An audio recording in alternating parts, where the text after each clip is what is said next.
Hey guys, स्वागत है आपका एक बार फिर से हमारे YouTube चैनल पे।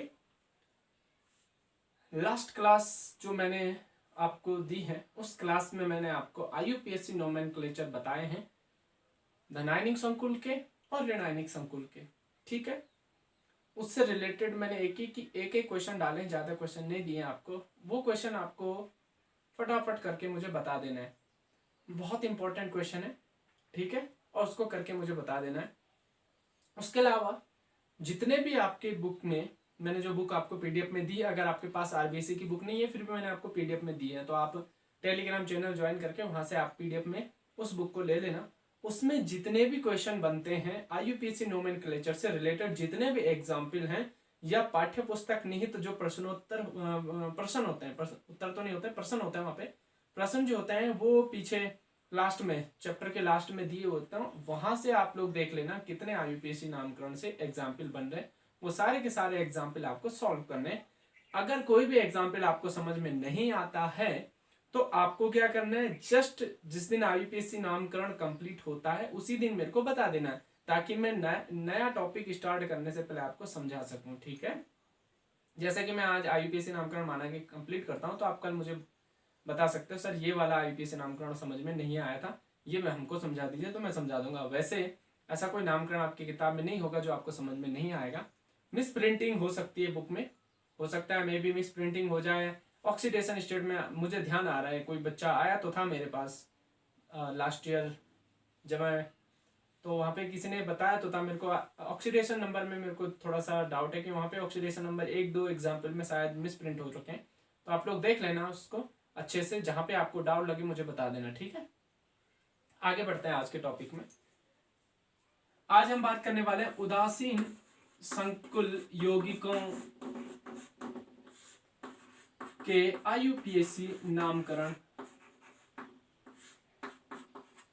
ठीक है, आईयूपीएसी नोमेनक्लेचर चल रहा है। सो न्यूट्रल जो कॉम्प्लेक्स कंपाउंड होते हैं उनके आईयूपीएसी नामकरण में हम डिस्कस करने वाले हैं आज, उनका हम आईयूपीएसी नामकरण कैसे करते हैं। तो सबसे पहला एग्जाम्पल है जो मैंने आपको लिखवाया था, COCl3 NH3 का होल थ्राइस। ये वाला एग्जाम्पल तो मैंने आपको दिया हुआ था पहले ही। ठीक है, हमें इसका आईयूपीएसी नामकरण करना है। ऑक्सीडेशन स्टेट इसका बन जाएगा +3। मैंने कहा था कल ही, मैं आप कैलकुलेट नहीं कराऊंगा, आईयूपीएसी नामकरण बताऊंगा केवल और केवल, क्योंकि ऑक्सीडेशन स्टेट के लिए मैंने आपको लेक्चर दे दिया था। ठीक है, लेक्चर के अलावा मैंने काफी चीजें आपको समझा भी दी हैं। तो आईयूपीएसी नामकरण अब आप लोग सॉरी ऑक्सीडेशन नंबर जो है आप लोग वो आप खुद करोगे अब। ठीक है, अब मैं बार बार नहीं बता के दूंगा कि इसका ऑक्सीडेशन नंबर ऐसे कैलकुलेट करना, वो कैलकुलेट करना सिखा चुका हूं मैं आपको, सो आप कैलकुलेट करके देख लेना इसका। तो अब हम आईयूपीएसी नामकरण बात करने वाले हैं कि कैसे इसका आईयूपीएसी नामकरण करना है। तो जो भी न्यूट्रल कंपाउंड होता है उसका आईयूपीएसी नामकरण करते समय एक बात ध्यान रखनी, वन वर्ड आईयूपीएसी नामकरण करते हैं। इसका मैंने रूल आपको बताया भी था और लिखवा भी दिया है, देख लेना आप नोट्स में।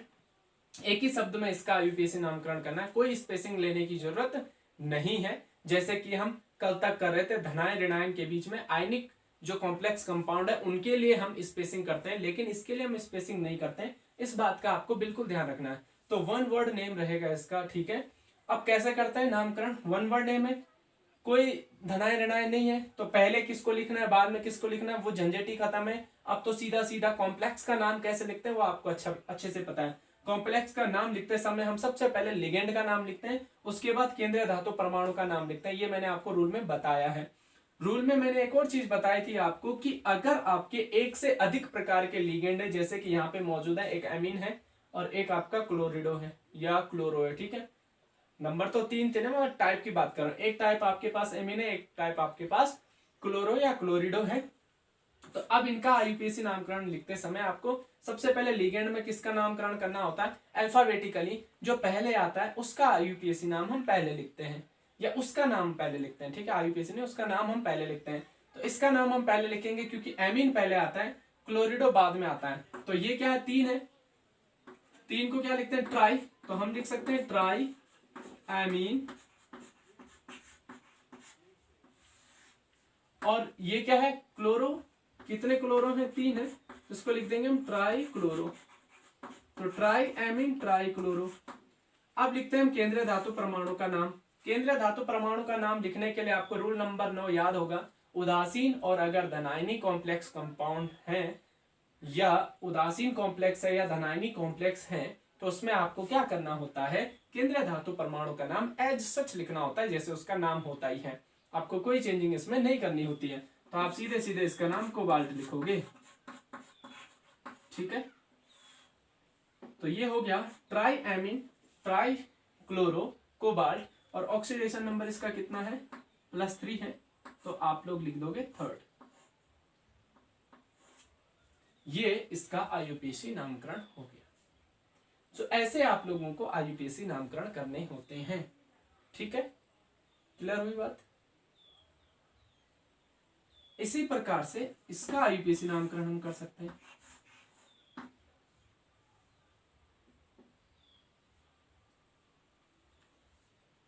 रोहिडियम है, NO2 का होल थ्राइस है और NH3 का होल थ्राइस है। ये भी एक न्यूट्रल कॉम्प्लेक्स कंपाउंड है क्योंकि कॉम्प्लेक्स पर कोई भी चार्ज नहीं है। अब इसका आईयूपीएसी नामकरण हमें करना है, तो आप लोग ऑक्सीडेशन नंबर बता सकते हो। यह है आपका नाइट्रो या नाइट्रिटो N भी कहते हैं इसको। -1 चार्ज होता है तो -3 चार्ज आ जाएगा, x - 3 = 0 एंड x = +3 आ जाएगा। इसका भी ऑक्सीडेशन नंबर जो आएगा वो आ जाएगा आपका +3। सो इसका ऑक्सीडेशन नंबर +3 है। यहां तक तो आप ये तो निकाल ही लोगे आप लोग। अब जब हम आईयूपीएसी नामकरण करते हैं तो आईयूपीएसी नामकरण करने का तरीका क्या है।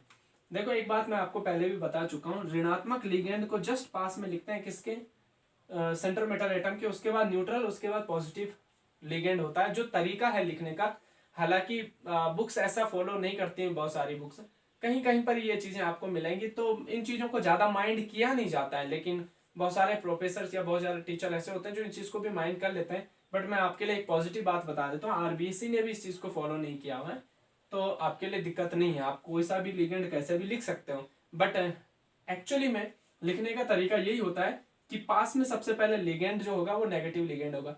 अच्छा, इसमें भी अगर नेगेटिव लिगेंड 2 टाइप के हो जाए, जैसे क्लोरिडो भी हो जाता और नाइट्रो भी हो जाता, तो किसको लिखते हैं आप, तो क्लोरिडो को पहले लिखते हैं एज यूजुअल, जैसे हम अल्फाबेटिक्स देखते हैं वैसे देखते हैं। यहाँ पे पूरा रूल है, ये तरीका ऐसा ही होता है लिखने का। अच्छा, इसके बाद बताऊंगा 2 ऋणात्मक लिगेंड दे करके बताऊंगा आपको। ठीक है, अब बताऊंगा जस्ट इसके बाद। अभी तो एक बात ध्यान रखो, सबसे पहले ऋणात्मक लिगेंड को लिखते हैं, उसके बाद किसको लिखते हैं, उदासीन लिगेंड को लिखते हैं, फिर धनायन को। वैसे धनायनी लिगेंड बहुत ज्यादा होते नहीं है, लेकिन अगर है तो सबसे लास्ट में उसको लिखा जाता है कॉम्प्लेक्स के अंदर। ठीक है, नामकरण लिखते समय नहीं कह रहा हूं, यहां लिखते समय कह रहा हूं। इस बात को हमेशा ध्यान रखना। बट मैंने एक बार कह दिया कि आरबीएससी ने भी इस चीज को फॉलो नहीं किया हुआ है, सो आप लोगों के लिए ये प्रॉब्लम क्लियर है। आप लोग बस डायरेक्ट जो मन करे वो लिख सकते हो आप लिगेंड। अच्छा, नामकरण करें, स्टार्ट करते हैं। रोहिडियम, ये है आपका NO2 का होल थ्राइस और ये है NH3। तो सबसे पहले नाइट्रिटो लिखेंगे या हम क्या लिखेंगे, एमीन लिखेंगे। तो आपको अच्छे से पता है एक एमीन पहले आता है, तो हम लिख सकते हैं इसको ट्राई एमीन, ट्राई नाइट्रो, 3 है ना, ट्राई एमीन ट्राई नाइट्रो। क्या सेंटर मेटल एटम का नाम चेंज होगा, नहीं होगा। रोहिडियम है तो रोहिडियम ही लिखेंगे इसको। ठीक है, रोहिडियम,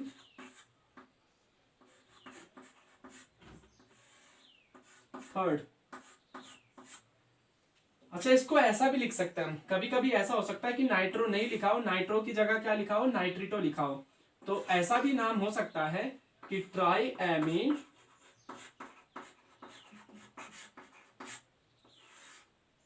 ट्राई नाइट्रिटो, ये मैं बता चुका हूं आपको। ठीक है, ट्राई नाइट्रो ट्राई नाइट्रिटो एन। नाइट्रिटो कौन सा वाला है, O वाला होता है तो O लिखते हैं, N वाला है तो N लिखेंगे। ट्राई एमीन ट्राई नाइट्रिटो N, और इसका नाम हो जाएगा रोहिडियम, रोहिडियम थर्ड। ठीक है, सो ऐसे हम आईयूपीएसी नोमेनक्लेचर कर सकते हैं किसका, उदासीन कॉम्प्लेक्स कंपाउंड का। ठीक है, इसमें मैंने एक चीज आपको बताई थी अभी के अभी, वो मैं आपको क्लियर कर देता हूं। मैंने क्या कहा था आपको, अगर 2 ऋणात्मक लिगेंड है तो उसको लिखने का तरीका कैसे होगा। ठीक है, बस वो बता दूंगा मैं। आईयूपीएसी नामकरण अब आप खुद ही कर लेना, ठीक है। जैसे सपोज करो ये आ गया कोबाल्ट ले लो, कोई बात नहीं, कोई भी ले लो, और एक Br है और एक Cl और एक NO2, तीन अलग अलग है माना कि, ठीक है, नेगेटिव लिगेंड, और तीन माना कि H2 है, ऐसे करके। सो लिखने का तरीका मैंने आपको खुद ही लिखा दिया कि देखो तीन ऋणात्मक लिगेंड है, लिखना तो सबसे पहले नेगेटिव लिगेंड को ही होता है, उसके बाद आपको न्यूट्रल लिगेंड को लिखना होता है। इसमें भी सबसे पहले किसको लिखेंगे हम? सबसे पहले नेगेटिव लिगेंड हमारे पास तीन है, तो तीन में अब हम ये देखते हैं कि अल्फाबेटिकली कौन पहले आता है। जैसे ब्रोमो बी से पहले आता है, फिर क्लोरो सी से बाद में आता है, और फिर नाइट्रो या नाइट्रिटो एन जो है वो और लास्ट में आता है। तो कोबाल्ट के सबसे पास में ब्रोमो होगा, फिर क्लोरिडो होगा, और फिर आपका क्या होगा? नाइट्रिटो या नाइट्रो होगा, ठीक है। ये बात ध्यान में रखनी है आपको, it is very important point. But फिर भी मैं एक बार आपको कह दे रहा हूँ, यहाँ आपको ऐसा लिखने की जरूरत नहीं है, क्योंकि आरबीसी ने ऐसा कुछ फॉलो किया नहीं है इस रूल को। वैसे मैक्सिमम बुक ऐसा फॉलो नहीं करती हैं, बट लिखने का तरीका यही है, ठीक है। अब इसका अगर हम आईयूपीएसी नामकरण करने जाएं तो x इज इक्वल टू +3 आ जाएगा, क्योंकि -1 x -3 is equal to 0, H2O का होल थ्राइस, ठीक है, H2O का होल थ्राइस। तो x इज इक्वल टू हो जाएगा +3, ये तो आपका ऑक्सीडेशन नंबर है। H2O एक्वा है, एक्वा न्यूट्रल होता है, इसलिए इसका कोई भी चार्ज कंसिडर यहाँ पे होने वाला है नहीं, तो ऑक्सीडेशन नंबर आ गया। अब अगर हम नामकरण करेंगे तो एक्वा सबसे पहले आएगा, तो ट्राई एक्वा, ये आएगा ब्रोमो, क्लोरो, नाइट्रिटो एन या नाइट्रो, कोई भी लिखो, और बाद में आ जाएगा कोबाल्ट थर्ड। तो ऐसा आप लोग इसका भी आईयूपीएसी नामकरण कर सकते हो। कर लोगे? कर लोगे, ठीक है। अब मैं आपको काम क्या देने वाला हूं आज? काम मैंने ये दिया कि जितने भी आईयूपीएसी नामकरण मैं करवाऊंगा वो तो मैं करवा ही दूंगा, उसके बाद जो भी आपकी बुक में आईयूपीएसी के एग्जाम्पल बच जाते हैं वो आपका काम है, वो आपको पूरा का पूरा करना है, ठीक है। बुक अब ये नहीं कह सकते हो आपकी सर हमारे पास नहीं है, क्योंकि मैंने दे दिया टेलीग्राम चैनल पे, आप लोग ज्वाइन करके वहां से ले लेना। नेक्स्ट जो कॉम्प्लेक्स बनता है वो कॉम्प्लेक्स बनता है आपका धनायन ऋणायन कॉम्प्लेक्स।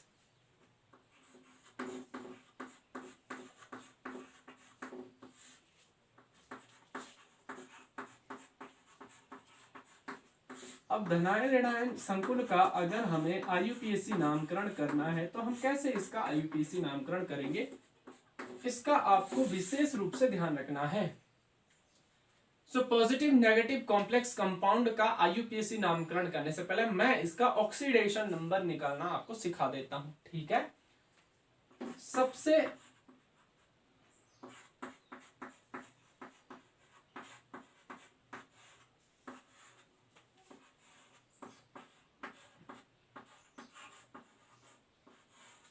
ये आपका धनायन ऋणायन कॉम्प्लेक्स है, जिसमें एक धनायन कॉम्प्लेक्स एक ऋणायन कॉम्प्लेक्स आपको साथ में ऐड होता है। अब जब हम इसका आईयूपीएसी नामकरण करेंगे तो आईयूपीएसी नामकरण करने से पहले सबसे पहले आपको ये बात पता होनी चाहिए कि इसका ऑक्सीडेशन नंबर हम कैसे निकालेंगे। अच्छा, इसका ऑक्सीडेशन नंबर निकालना तो जरूरी है, लेकिन उससे पहले सबसे मेजर पॉइंट क्या जरूरी है, आपको इसका ऑक्सीडेशन नंबर जो स्टेबल ऑक्सीडेशन नंबर है सेंटर मेटल एटम का, वो आपको पहले पता होना चाहिए कि सेंटर मेटल एटम सबसे ज्यादा स्टेबल कहां पर रहता है, कौन सी ऑक्सीडेशन स्टेट में रहता है। जैसे कि प्लेटिनम के लिए +2 या +4 जो ऑक्सीडेशन स्टेट है वो मोर स्टेबल होती है। इन दो ऑक्सीडेशन स्टेट में ही ये क्या होता है, मोर स्टेबल होता है, स्टेबल यहां पर ही होता है। तो आपको एक तो बात पता होनी चाहिए कि स्टेबल जो क्या है ऑक्सीडेशन स्टेट है वो कौन सी है। जैसे कोबाल्ट की +3 है, ठीक है, एजी की कोबाल्ट की +3 है, प्लेटिनम की आपकी क्या है +2 और +4 है, और इसके अलावा एजी जो होता है सिल्वर जो होता है उसकी +1 ऑक्सीडेशन स्टेट है। जनरली इन तीनों सेंटर मेटल एटम से रिलेटेड ही ऐसे आ जाते हैं। जिंक से भी रिलेटेड आया तो जिंक का तो आपको पता ही है +2 ऑक्सीडेशन स्टेट स्टेबल होती है। इन 3-4 जो सेंटर मेटल एटम है इनसे रिलेटेड ही ये कॉम्प्लेक्स दे देता है आपको, ये बात आपको ध्यान रखनी है, ठीक है। कोबाल्ट की +3, जिंक की +2 और एजी की +1, प्लेटिनम की +2 या +4 ऑक्सीडेशन स्टेट क्या होती है, स्टेबल होती है। तो ये बातें आपको सबसे पहले पता होनी चाहिए। हालांकि आरबीएससी में ऐसा मैंने देखा नहीं कि कोई एग्जाम्पल है धनायन ऋणायन संकुल का, सो आपके लिए एक पॉजिटिव चीज भी हो सकती है, लेकिन फिर भी मैं सिखा रहा हूँ। क्योंकि अगर आ भी जाए तो भी आप इसको गलत ना करो क्वेश्चन को, ठीक है। तो मैं आपको सिखा देता हूं कैसे करते हैं इसको। सबसे पहले आपको स्टेबल ऑक्सीडेशन स्टेट पता होनी चाहिए, उसके बाद आप ऑक्सीडेशन स्टेट निकालना स्टार्ट करते हो। तो ऑक्सीडेशन स्टेट निकालने के लिए आप स्टार्ट कैसे करोगे वो मैं आपको बता देता हूं कि आपको क्या करना है। धनायन कॉम्प्लेक्स के ऊपर पॉजिटिव चार्ज और ऋणायन कॉम्प्लेक्स के ऊपर नेगेटिव चार्ज लगाते जाना है और उसके बाद इसका ऑक्सीडेशन स्टेट निकालते रहना है या ऑक्सीडेशन नंबर निकालते रहना है, ठीक है। इस पर पॉजिटिव चढ़ाओगे और इस पर नेगेटिव। जितना पॉजिटिव चार्ज आप यहां लिखोगे उतना ही नेगेटिव चार्ज आप यहां लिखोगे। उसके बाद क्या करना है कि इसका ऑक्सीडेशन नंबर और इसका ऑक्सीडेशन नंबर जब तक +2 या +4 नहीं आ जाता है तब तक आपको चार्ज लगाते रहना है। जहां पर इन दोनों का ऑक्सीडेशन नंबर स्टेबल हो जाए, यानी कि +2 या +4 हो जाए, वहां पर हम कहेंगे कि इनका ऑक्सीडेशन नंबर आ चुका है, फिर चार्ज चढ़ाना हम बंद कर देते हैं। पहली बात समझ में आ रही है? नहीं आ रही होगी समझ में, जब मैं कराऊंगा तो आपको बात समझ में आ जाएगी। एक दो बार इसको रिपीट कर लेना, ठीक है। आगे बढ़ते हैं, पहले मैं करके दिखाता हूं फिर आपको समझ में आ जाएगा मैं क्या बोल रहा हूं। आपको क्या करना है, चार्ज स्टार्ट करना है, ऑक्सीडेशन, ये दो ऑक्सीडेशन स्टेट हमें चाहिए कैसे भी करके।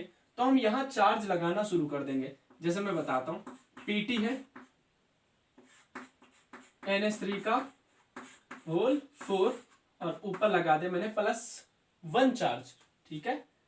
तो अगर इस पर +1 चार्ज लगाया है तो इस पर दूसरे वाले कॉम्प्लेक्स पर, ऋणायनिक कॉम्प्लेक्स पर हम -1 चार्ज लगाएंगे। यहां +1 लगाए तो यहां -1 चार्ज लगाएंगे। अब हम ऑक्सीडेशन स्टेट निकालेंगे। देखो इसकी ऑक्सीडेशन स्टेट निकालें या ऑक्सीडेशन नंबर निकाले तो x इक्वल टू क्या हो जाएगा, ये तो 0 है तो इसको तो ऐड करेंगे नहीं, सीधा सीधा +1 आ जाएगा।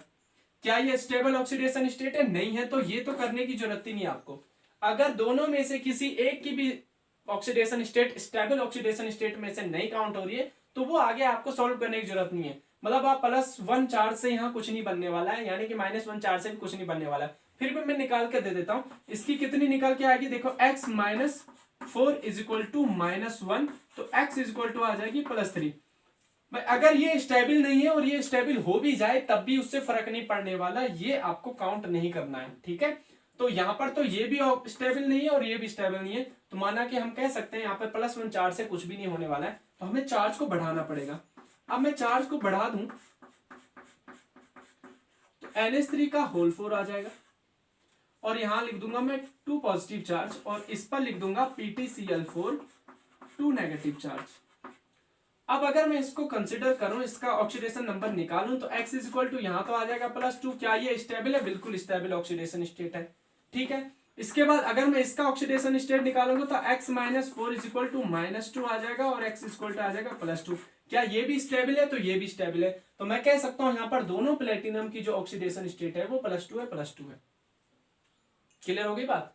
जब तक दोनों की ऑक्सीडेशन स्टेट स्टेबल में से कोई एक प्राप्त न हो जाए तब तक आपको चार्ज बढ़ाते रहना है। समझ रहे हो? अब तो समझ में आ गई होगा क्या बोल रहा हूं मैं। आपको क्या करना है कि ऑक्सीडेशन स्टेट या ऑक्सीडेशन नंबर निकालने के लिए चार्ज चढ़ाते रहने हैं और तब तक चार्ज आपको यहां लगाते रहने हैं, तब तक चार्ज को बढ़ाते रहना है जब तक कि स्टेबल ऑक्सीडेशन स्टेट हमें प्राप्त न हो जाए। जैसे यहां पर अब दोनों की स्टेबल ऑक्सीडेशन स्टेट प्राप्त हो गई है +2। अब हम इसका आईपीएसी नामकरण कर सकते हैं, तो मैं इसका आईपीएसी नामकरण करना चाहूंगा। तो ये धनायनी कॉम्प्लेक्स है, सबसे पहले ये क्या है, टेट्राएमीन। नामकरण तो वही करना है आपको, टेट्राएमीन। कॉम्प्लेक्स पॉजिटिव है ना, तो पॉजिटिव कॉम्प्लेक्स है तो सेंट्रल मेटल एटम का नाम चेंज नहीं होगा। ये प्लेटिनम है तो ये प्लेटिनम ही रहेगा, प्लेटिनम। ऑक्सीडेशन नंबर कितना है, 2, तो आप लिखोगे सेकंड। इसके बाद आगे बढ़ोगे तो अभी देखो मैंने क्या कहा था, जब भी हम धनायन ऋणायन का नाम करते हैं, +2 ऑक्सीडेशन स्टेट है इसकी भी, ठीक है। मैंने क्या कहा था, जब भी आप धनायनिक ऋणायनिक यानी कि आयनिक कॉम्प्लेक्स का नामकरण करते हो तो धनायन का नाम लिखने के बाद ऋणायन का नाम लिखने से पहले स्पेस छोड़ देते हो। तो यहां पर आप स्पेस छोड़ोगे और फिर लिखोगे टेट्राक्लोरिडो या टेट्राफ्लोरो कॉम्प्लेक्स कौन सा है, नेगेटिव। और ऋणायनिक कॉम्प्लेक्स में केंद्रीय धातु परमाणु के नाम के अंत में एट लगता है, रूल नंबर 9 पढ़ लेना, मैंने बता चुका हूं। ठीक है, तो ये आ जाएगा आपका प्लेटिनेट। प्लेटिनम का क्या हो जाएगा? प्लेटिनेट। और ऑक्सीडेशन नंबर कितना है? सेकंड। समझ में नहीं आया होगा तो मैं एक बार फिर से समझा देता हूं आपको। मैंने क्या कहा है, जब आप इस प्रकार के कॉम्प्लेक्स कंपाउंड का आईयूपीएसी नामकरण करते हैं तो उस समय सबसे पहले आपको क्या बात जरूरी है कि ऑक्सीडेशन जो नंबर होता है, स्टेबल ऑक्सीडेशन नंबर या स्टेबल ऑक्सीडेशन स्टेट, वो आपको पता होनी चाहिए। जैसे इसकी +2 है, इसकी +4 है। ठीक है, +2 या +4 है, किसकी? प्लेटिनम की। तो प्लेटिनम की +2 या +4 ऑक्सीडेशन स्टेट जब तक आपको प्राप्त ना हो जाए तब तक आपको चार्ज चढ़ाते रहना, ऑक्सीडेशन नंबर निकालते रहना। जिस टाइम पे आपको स्टेबल ऑक्सीडेशन नंबर दोनों सेंटर मेटल एटम का मिल जाएगा, उसके बाद आपको आगे नहीं बढ़ना है, वहीं पर चार्ज को कंप्लीट करके उन्हीं ऑक्सीडेशन नंबर को आपको क्या मान लेना है? स्टेबल मान करके उसका आईयूपीएसी नामकरण कर लेना है। फाइनल ऑक्सीडेशन नंबर उसी को मानना है और उसके बाद आप आईयूपीएसी नोमेनक्लेचर करते हो वैसे ही करना है। जैसे इसका, इस कॉम्प्लेक्स का मैं करूंगा, ये धनायनी कॉम्प्लेक्स है तो इसका नाम क्या करूंगा? 4 है तो 4 को टेट्रा लिखेंगे, एमीन एमीन लिखेंगे। पॉजिटिव कॉम्प्लेक्स है तो सेंटर मेटल एटम का नाम चेंज होगा नहीं, प्लेटिनम है और ऑक्सीडेशन नंबर सेकंड है तो सेकंड लिखा। अब धनायनी कॉम्प्लेक्स के बाद ऋणायनी का नाम लिख रहे हो तो धनायन ऋणायन के बीच में हम स्पेस छोड़ते हैं, तो मैंने आपको बताया है स्पेस छोड़ देना है। टेट्रा 4 है तो टेट्रा लिखेंगे, क्लोरो Cl है तो क्लोरो लिखेंगे और प्लेटिनम को प्लेटिनेट लिखेंगे क्योंकि संकुल नेगेटिव है। और मैंने आपको लिखा है जब आपके नेगेटिव संकुल आते हैं तो उस समय आईयूपीएसी नामकरण लिखते समय आपको सबसे मेजर पॉइंट आपको जो ध्यान रखना है वो यही ध्यान रखना है, क्या? कि केंद्रीय धातु परमाणु के अंत में 8 लगाना है। यहां तक क्लियर होगी बात? अब डाउट कहां पर आता है बच्चों को मैं बताता हूं। स्टूडेंट्स ऐसा सोचते हैं कि सर जब +2 या +4 स्टेबल है तो कोई सी भी लिख दो ना, क्या चलेगा, क्या फर्क पड़ने वाला है, ऐसा स्टूडेंट के माइंड में आ जाए। तो आप कोई सा भी नहीं लिख सकते हो। पूछो क्यों? मैं बताता हूं क्यों। क्योंकि अगर आपने ये सोच करके +2 दोनों की लिख दी तो कहीं जगह पर ऐसा होगा कि आपका आईयूपीएसी नामकरण गलत हो जाएगा ड्यू टू ऑक्सीडेशन नंबर। अब आप सोच रहे होंगे सर कैसे गलत होगा, मैं बताता हूं। यहां तक तो ठीक था, जब आपने सेंटर मेटल एटम से 4 लिगेंड जोड़े तब तक तो ठीक था। लेकिन अगर आपने 6 लिगेंड जोड़ दिए, जैसे प्लेटिनम के साथ आपने क्या किया, 6 NH3 जोड़ दिए और 6 NH3 के साथ साथ आपने क्या कर दिए, 6 Cl जोड़ दिए। अब आप क्या करोगे, ऑक्सीडेशन नंबर निकालने जाओगे, आपने इसका भी +2 मान लिया और इसको भी +2 मान लिया, आपने आईयूपीएसी नामकरण कर दिया, तो आप बिल्कुल गलत जा रहे हो। बोलो कैसे, मैं बताता हूं। चलो 4 चढ़ा के देखते हैं। इस पर आप +1 चार्ज लगाओगे, क्या बनेगा? +1 चार्ज लगाओगे तो x = +1 आएगा। ये स्टेबल नहीं है तो आपको -1 लगाने की जरूरत भी नहीं है, फिर भी लगा के देख लो तो आपको क्लियर हो जाएगा। मतलब मैंने आपको पहले कहा है ना कि अगर आपका एक भी मेटल एटम की स्टेबल ऑक्सीडेशन स्टेट प्राप्त नहीं हो रही तो आपको आगे बढ़ना ही नहीं है। ठीक है, ये तो गलत ही होगा क्योंकि यहां पर अब जो ऑक्सीडेशन स्टेट आएगा वो +5 आ जाएगा। कैसे आएगा निकाल के देख लेना, आपको पता चल जाएगा। 6 में से 1 या 5 ही तो बच रहा है ना भाई। x - 6 = -1 और x = आपका +5 आ जाएगा। तो ये तो स्टेबल है नहीं, ना ये स्टेबल है ना ये स्टेबल है। लेकिन जब आप +2 चार्ज चढ़ाओगे ना कॉम्प्लेक्स के ऊपर, चार्ज 2+ कर दोगे और यहां पर चार्ज कितना कर दोगे, 2- कर दोगे। अब क्या होगा? अच्छा, इससे पहले वाले नाम में ये दिख गया होगा ना आपको, जो मैंने नाम लिखा था आईयूपीएसी। थोड़ा मेरे को डाउट आ रहा है कि कैमरे का फोकस है कि नहीं है। अगर नहीं भी होगा तो नाम तो सुन ही लिया होगा आप लोगों ने, है ना। अब देखो, यहां देखो, x = इसका ऑक्सीडेशन स्टेट +2 है। क्या ये स्टेबल है? बिल्कुल स्टेबल है। यहां आ जाएगा x - 6 = -2 और x = आ जाएगा आपका +4। क्या ये ऑक्सीडेशन स्टेट स्टेबल है? बिल्कुल स्टेबल है। अब एक प्लेटिनम की आपकी +2 है और एक प्लेटिनम की आपकी +4 है, तो आप हर समय +2 तो नहीं कर सकते हो ना, इसीलिए तो मैंने कहा है निकालना जरूरी होता है। तो अब इसकी +2 ऑक्सीडेशन स्टेट है और इसकी क्या है, +4 ऑक्सीडेशन स्टेट है। अब आप लोग इसका आईयूपीएसी नामकरण करोगे तो इसका आईयूपीएसी नामकरण क्या होगा, हेक्साएमीन। चलो हिंदी में लिखना आप तो, आईयूपीएसी नाम हिंदी मीडियम है तो हिंदी में लिखना है, हेक्साएमीन प्लेटिनम सेकंड, और आगे स्पेस छोड़ के थोड़ा मैं नीचे लिख देता हूं, हेक्साक्लोरो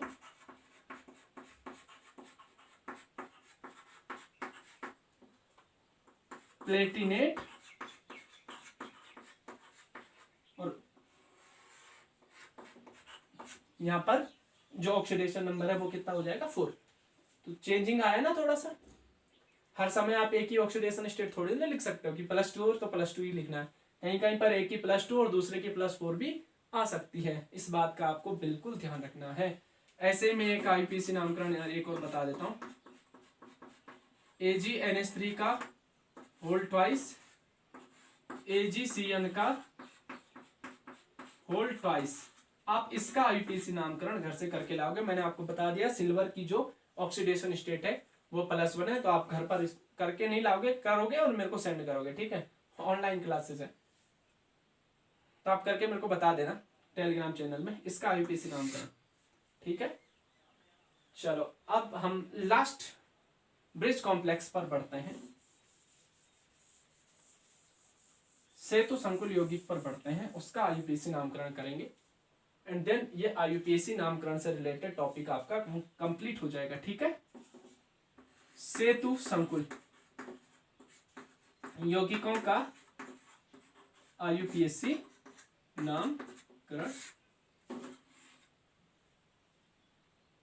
ये मान लो आप कि ये रहा आपका NH3 का होल 4 CO, और यहां आ जाएगा NH2, यहां आ जाएगा NO2, और ये आ जाएगा CO, NH3 का होल 4, और माना कि Cl4 बाहर आ गया, ठीक है। इसका अगर आपको आईयूपीएसी नामकरण करना है, सो देखो अगर लीगेंड दोनों साइड सेम है तो ये सिमेट्रिकल क्या हो जाते हैं, ब्रिज कॉम्प्लेक्स हो जाते हैं। सिमेट्रिकल ब्रिज कॉम्प्लेक्स का आईयूपीएसी नामकरण लिखने के दो तरीके हैं, ठीक है। कैसे तरीके हैं कि आप क्या कर सकते हो, इसको और इसको बीच लिख सकते हो। अच्छा मैं पहले नाम ही लिखवा देता हूं, लिखना कैसे। वैसे एक तरीका, जेन्युइन तरीका ये, आप जेन्युइन तरीका ही फॉलो करना, दूसरा तरीका फॉलो करने की जरूरत नहीं, आप जेन्युइन तरीका फॉलो करना। उसमें आपका आईयूपीएसी नामकरण कभी गलत नहीं होगा कि कभी इधर लीगेंड अलग आ जाए, इधर लीगेंड अलग आ जाए, तो कोई दिक्कत नहीं है। तो आप जेन्युइन तरीका ऐसा मान के चलो कि हमारे पास दो अलग अलग कॉम्प्लेक्स हैं। सबसे पहले तो आप ऑक्सीडेशन नंबर निकाल लो। ऑक्सीडेशन नंबर निकालने के लिए देखो, इसका ऑक्सीडेशन और इसका ऑक्सीडेशन नंबर आप एक साथ ही निकालोगे। तो दो मेटल है तो दो मेटल के लिए आप 2x लिख दो सबसे पहले तो बात, इसके लिए x, इसके लिए x, तो ये हो जाएगा 2x। इस पर -1 चार्ज, इस पर -1 चार्ज, कितना हो गया -2। यानी कि ऐड करो आप, -1 ऐड करोगे, इसको भी -1 ऐड करोगे, ठीक है। इसका आप -4 ऐड करोगे, और टोटल का टोटल कॉम्प्लेक्स पर कोई भी चार्ज नहीं है तो आप इक्वल टू में 0 लिख दोगे। तो -4 -1 को ऐड करोगे तो ये हो जाएगा आपका -6 आ जाएगा कि नहीं आ जाएगा, इज इक्वल टू हो जाएगा 0। तो x इज इक्वल टू क्या हो जाएगा 6/2, यानी कि अब प्रत्येक मेटल का जो ऑक्सीडेशन स्टेट निकल के आया है वो निकल के आया +3, ठीक है। तो ऑक्सीडेशन नंबर तो +3 आ गया। अब आप आईयूपीएसी नामकरण ये मान के चलो कि ये हमारा एक कॉम्प्लेक्स है और ये हमारा दूसरा कॉम्प्लेक्स है। तो इस कॉम्प्लेक्स का अगर मुझे नामकरण करना हो तो कैसे करते हैं, जैसे करते हैं पहले हम लिगेंड का नाम लिखते हैं, उसके बाद सेंटर मेटल एटम का नाम लिखते हैं। यही तो आपको करना है। आपको क्या करना है, सबसे पहले लिगेंड का नाम लिखना है। लिगेंड का नाम लिखोगे तो क्या लिख दोगे, टेट्राएमीन लिख दोगे। उसके बाद लिगेंड का नाम लिखोगे, सॉरी सेंटर मेटल एटम का नाम लिखोगे। क्या है सेंटर मेटल एटम का नाम, कोबाल्ट है। क्यों कोबाल्ट है, क्योंकि संकुल पर पॉजिटिव चार्ज है। ये Cl को हटाओगे तो यहाँ पॉजिटिव चार्ज आएगा कि नहीं आएगा, तो संकुल पॉजिटिवली चार्ज है तो सेंटर मेटल एटम का नाम चेंज नहीं होगा। उसके बाद हम क्या लिखते हैं, सेंटर मेटल एटम के नाम के बाद ऑक्सीडेशन नंबर लिख देते हैं। यही तो करना था, टेट्राएमीन कोबाल्ट 3rd, बस। इसका नाम लिखोगे तो इसका नाम भी वही लिखोगे, क्या, tetraammine cobalt 3rd, tetraammine cobalt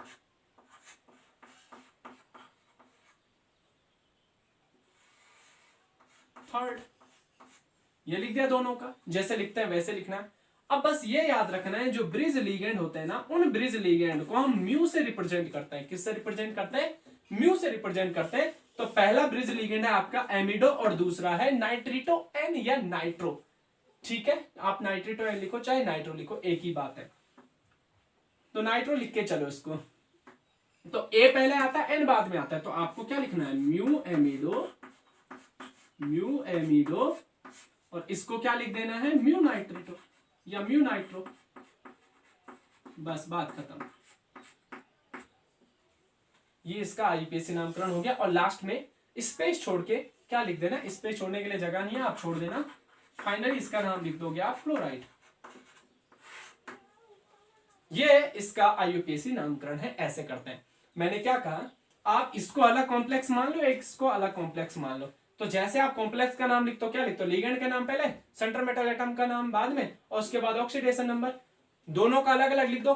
बस इन दोनों के बीच में जो सेतु लिगेंड है, जो ब्रिज का काम कर रहे हैं, उन दोनों का नाम अल्फाबेटिकली लिखना है, अल्फाबेटिकली ऑर्डर में। एमिडो पहले आता है, नाइट्रो बाद में आता है। बस एक ध्यान रखना है कि ब्रिज को शो करने के लिए इनके आगे क्या लगा देते हैं, म्यू लगा देते हैं, कि म्यू एमिडो और म्यू नाइट्रो, बात खत्म। उसके बाद तो नाम वही लिखना है कॉम्प्लेक्स के बाहर। ये जो ऋणायन है, इस ऋणायन और धनायन के बीच में स्पेस छोड़ के आपको इसको क्या लिख देना, क्लोराइड लिख देना। ये तो लिखना है पीसी नामकरण। अच्छा, इसको दूसरा तरीका क्या है, दूसरा तरीका ये था कि म्यू एमिडो म्यू नाइट्रो पहले लिख देते और फिर आप लिख देते बिस, क्योंकि ये टेट्राएमिन कोबाल्ट है और ये भी टेट्राएमिन कोबाल्ट है और दोनों की ऑक्सीडेशन स्टेट +3 है। तो आप यूं लिख सकते थे, बिस टेट्राएमिन कोबाल्ट थर्ड। लेकिन वो तरीका आप मत लिखना, क्योंकि उस तरीके में आप कंफ्यूजन में आ जाओगे। आप यही तरीका अपनाना। अच्छा, अगर मैं यहाँ पे H2O का 4 लिखता तो क्या होता इसका नाम, ये H2O होता तो एक्वा होता, तो इसका नाम होता tetra aqua cobalt third mu amido mu nitro tetraammine cobalt third chloride, ऐसे हो जाता। क्लियर होगी बात। तो ऐसे ये आपका एग्जाम्पल बुक में है, वहां पर H2O है आरबीसी की बुक में, आप उसका आईयूपीएसी नामकरण कर लेना। तो ये तरीका हो गया सेतु कॉम्प्लेक्स का आईयूपीएसी नामकरण का। अब बुक में जितने भी एग्जाम्पल है कई बार बता चुका हूं, वो आपको करने हैं। यहां तक आपका लेक्चर आईयूपीएसी नोमेनक्लेचर का कंप्लीट हो चुका है। आगे हम समावयवता पढ़ेंगे। ठीक है, तब तक के लिए थैंक यू।